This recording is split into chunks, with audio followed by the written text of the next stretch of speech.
یہ ایک سوال پوچھا گیا ہے کہ کیا نکاح سے پہلے لڑکا لڑکی کو ایک نظر دیکھ سکتا ہے تاکہ آدمی کا دل مطمئن ہو جائے اور وہ یکسوئی سے نکاح کی بات کو آگے بڑھا سکے؟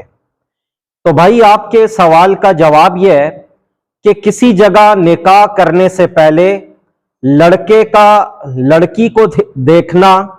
اور اسی طرح لڑکی کا بھی لڑکے کو ایک نظر دیکھنا جائز ہے، اور یہ ضروری بھی ہے تاکہ بعد میں کسی قسم کا پچھتاوا یا پریشانی نہ ہو۔ البتہ اس دیکھنے میں تھوڑی سی تفصیل یہ ہے کہ جب کسی جگہ رشتے کی بات چلانے کا ارادہ ہو اور بقیہ قوائف سے دل مطمئن ہو تو نکاح کرنے سے پہلے لڑکا لڑکی دونوں ایک نظر ایک دوسرے کو دیکھ سکتے ہیں،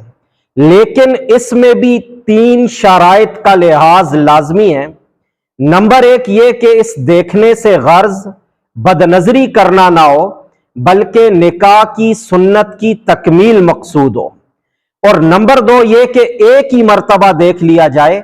بار بار ملنے اور دیکھنے کی شریعت میں اجازت نہیں ہے، اور نمبر 3 یہ کہ تنہائی میں لڑکی سے ملاقات نہ کی جائے بلکہ کسی محرم کی موجودگی میں لڑکی کو دیکھا جائے تاکہ کسی بھی قسم کے فتنے کا احتمال اور اندیشہ باقی نہ رہے۔